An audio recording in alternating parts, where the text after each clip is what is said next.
नमस्कार, श्री स्वामी समर्थ. उत्कर्ष ज्योतिष चॅनल मध्ये आपल्या सगळ्यांचे स्वागत आहे. नवरात्र 2025 हे किती दिवसांचं असणार आहे? कुठल्या दिवशी कोणत्या देवीची आराधना करावी? या नवरात्र काळात देवीची कृपा तिच्या भक्तांवर कशी बरसेल? या आणि अशा सगळ्या प्रश्नांची उत्तरं आजच्या व्हिडिओमधून जाणून घेऊया. असं म्हटलं जातं की यंदाचं हे नवरात्र पर्व काही खास आणि विशेष आहे. नवरात्र उत्सव हा खास आणि विशेष का म्हटला जातोय? हो, या वर्षी नवरात्र उत्सव हा 10 दिवसांचा असणार आहे आणि 11व्या दिवशी विजयादशमी अर्थातच दसरा हा सण साजरा केला जाणार आहे. नवरात्रीतील 9 दिवस देवीच्या विशिष्ट रूपाला समर्पित असतो. प्रत्येक दिवस देवीचे मंत्र जप केला जातो. देवीच्या त्या दिवसाच्या रूपाचे पूजन केले जाते आणि देवीला प्रसन्न करून आशीर्वाद मिळवला जातो. ज्याप्रमाणे या नवरात्राच्या 9 दिवसात काही गोष्टी केल्या जातात आणि काही गोष्टी मात्र वर्ज्य मानल्या जातात, त्याच अनुषंगाने आजच्या या व्हिडिओमधून उत्सवाबद्दल संपूर्ण माहिती आपण जाणून घेणार आहोत. ज्यात प्रामुख्याने नवरात्रीचे हे 10 दिवस कशा स्वरूपाचे असतील, या 10 दिवसात देवीच्या कुठल्या रूपाची आराधना करायची आणि या 10 दिवसात देवीची कृपा कशी प्राप्त करून घ्यायची, या संपूर्ण गोष्टींची माहिती आजच्या व्हिडिओमधून आपण जाणून घेऊया. मात्र त्याआधी उत्कर्ष ज्योतिष चॅनलला अजूनही आपण जर सबस्क्राईब केलं नसेल तर ते आज अवश्य करा आणि व्हिडिओ आवडत असतील तर व्हिडिओला लाईक आणि शेअर सुद्धा करायला विसरू नका. यंदा 2025 मध्ये शारदीय नवरात्र उत्सव हा 10 दिवसांचा असणार आहे. तसे पाहता नवरात्र पर्व हे 9 दिवसांचे असते. प्रतिपदा तिथीपासून नवमी तिथीपर्यंत असणारा हा उत्सव मात्र यंदा चतुर्थी तिथीच्या वृद्धीमुळे पंचांगानुसार पूजेचा कालावधी हा 22 सप्टेंबर 2025 पासून 1 ऑक्टोबर 2025 पर्यंत असणार आहे आणि याचमुळे 10 दिवसांची आराधना कालावधी होतो. आणि जी देवी दुर्गेच्या विजयाचे प्रतीक आहे त्याच देवीचं पूजन आणि विसर्जन केलं जातं. दुसऱ्या दिवशी 2 ऑक्टोबरला विजयादशमी म्हणजेच दसरा उत्सव साजरा होतो. नवरात्रीचा पहिला दिवस हा 22 सप्टेंबर रोजी असणार आहे आणि याच दिवशी सोमवारी सकाळी शुभ मुहूर्तात साधारणपणे सकाळी 6 वाजेपासून 10 वाजेपर्यंत किंवा मग पंचांगानुसार घटस्थापना केली जाऊ शकते. घटस्थापनेचे शुभ मुहूर्त हे लवकरच आपल्या चॅनलवर येतील. घटस्थापना करण्यासाठी स्वच्छ जागेवरची माती आणून ती टोपलीत भरावी. त्यावर धान्य पेरून त्या मातीवर मातीचाच कलश म्हणजे घट ठेवावा. ज्यात पाणी भरून पैसा, सुपारी, हळदी कुंकू वाहून नागवेलीची पानं ठेवावीत आणि त्यावर नारळ ठेवावा. तुमच्या कुलदेवीचा फोटो ठेवून कुळाचाराप्रमाणे घटस्थापना करावी. स्थापित घटाला धूप, दीप, फुलं, नैवेद्य अर्पण करून 9 दिवस विशिष्ट माळ अर्पण करावी. सोबतच 9 दिवस देवीचे पूजन करावे. ज्यात प्रामुख्याने 9 दिवसांचे 9 रंग वेगवेगळे, 9 दिवसांचे वेगवेगळे नैवेद्य यालाही विशेष महत्व आहे. पहिल्या दिवशी पांढरा रंग असून याच दिवशी शैलपुत्री देवीची पूजा आराधना केली जाते. तूप लावलेला पोळीचा किंवा हळदीपासून तयार केलेला एखादा पदार्थ अर्पण केला जातो. देवघरात पांढऱ्या फुलांचा हार व्हावा. फराळ म्हणून दूध फळं खावीत. उपवासात फराळ म्हणून दूध फळं घ्यावीत.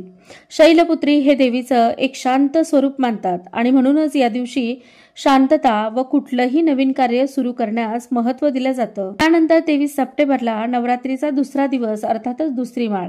दुसऱ्या माळेला मंगळवार असून द्वितीया तिथी असणार आहे आणि या दिवशी देवीच्या ब्रह्मचारिणी या रूपाचे पूजन केले जाईल.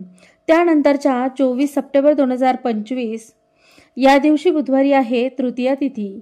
या तृतीया तिथीला देवीच्या चंद्रघंटा या स्वरूपाचे पूजन केले जाते आणि या दिवशी देवीचा नैवेद्य अर्पण करताना त्यात खिरीचा नैवेद्य समाविष्ट करावा. त्यानंतर 25 सप्टेंबर रोजी गुरुवारी आहे चतुर्थी तिथी आणि या चतुर्थी तिथीला देवीच्या कुष्मांड या रूपाची पूजा केली जाते. यावेळी देवीला मालपुव्याचा नैवेद्य अर्पण केला जातो. आता ज्या तिथीमुळे नवरात्र उत्सव 10 दिवसांचे म्हटले जातील अशी तिथी अर्थातच चतुर्थी तिथी आणि या चतुर्थी तिथीची वृद्धी झाल्यामुळे एक तिथी जास्त धरली जाईल किंवा गणली जाईल आणि याचमुळे चतुर्थी तिथी दोनदा आल्यामुळे नवरात्र 10 दिवसांचे असणार आहेत. शारदीय नवरात्र अर्थातच अश्विन नवरात्र 2025 मध्ये नवरात्रीचा 6वा दिवस अर्थातच पंचमी तिथी ही पंचमी तिथी 27 सप्टेंबर 2025 रोजी शनिवारी असणार आहे आणि या दिवशी देवीच्या स्कंदमाता या रूपाचे पूजन केले जाणार आहे. या दिवशी देवीला नैवेद्यात केळी अर्पण करावी. नंतर 28 सप्टेंबर या दिवशी षष्ठी तिथी असून या दिवशी कात्यायनी या देवीच्या रूपाचे पूजन केले जाते. देवीला नैवेद्य अर्पण करताना मधाचा नैवेद्य अर्पण करावा किंवा मग जी फळं अर्पण कराल त्याला किंचितसं मध लावून मगच ती अर्पण करावी। त्यानंतर पुढची जी तिथी असणार आहे ती 29 सप्टेंबर या दिवशी सोमवारी सप्तमी तिथी आणि या सप्तमी तिथीला देवीच्या कालरात्री या रूपाचे पूजन केले जाईल। या दिवशी नैवेद्यात गुळाचे लाडू किंवा मग चकलीचा नैवेद्य समाविष्ट असतो। त्यानंतर 30 सप्टेंबर या दिवशी अष्टमी तिथी असणार आहे आणि या अष्टमी तिथीला महागौरीचे पूजन केले जाईल। या दिवशी देवीला खोबऱ्याचा किंवा नारळाचा नैवेद्य अर्पण केला जातो। त्यानंतरचा 9वा दिवस तो 1 ऑक्टोबर या दिवशी महानवमीचा हा दिवस असून या दिवशी देवीच्या सिद्धिदात्री या रूपाचे पूजन केले जाणार आहे आणि म्हणूनच या दिवशी तीळ लावलेले लाडू किंवा तीळ देवीला अर्पण केली जाते। अश्विन महिन्याच्या शुक्ल पक्षातील प्रतिपदेपासून नवमी तिथीपर्यंत शारदीय नवरात्र उत्सव साजरा केला जातो। भारतात शारदीय नवरात्र उत्सवाला खूप जास्त महत्त्व दिल्याचे दिसून येते। यंदा 2025 मध्ये 22 सप्टेंबर पासून नवरात्रीला सुरुवात होणार असून 2 ऑक्टोबर रोजी दसरा उत्सव साजरा केला जाईल। यात प्रामुख्याने देवीच्या नवरात्रीच्या पहिल्या दिवशी घटस्थापना करून 9 दिवसात देवीच्या विविध रूपांची आराधना आणि सेवा केली जाते। 9 दिवस उपवासही केला जातो आणि या प्रकारे कुलदेवीची उपासना आराधना केली जाते। आता सगळ्यात महत्त्वाचं म्हणजे या दिवशी घटस्थापनेचा शुभ मुहूर्त काय असेल या संबंधित माहिती असणारा एक स्वतंत्र व्हिडिओ आपल्या चॅनलवर येईलच। तरीही आजच्या व्हिडिओमधून थोडक्यात माहिती जाणून घेऊया।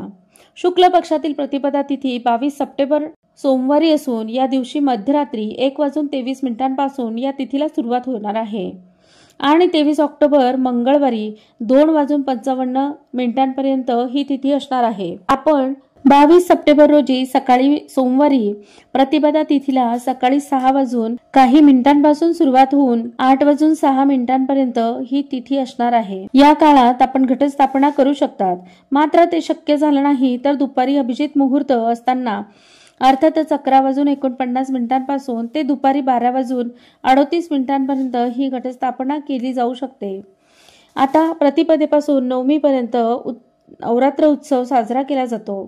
त्यातही कुलदेवीची स्थापना यावेळी केली जाते। मात्र काही जणांकडे देवीची मूर्ती प्रतिष्ठापित करतात तर काही जणांकडे फक्त कलश मांडतात, त्यालाच घटस्थापना असे म्हटले जाते।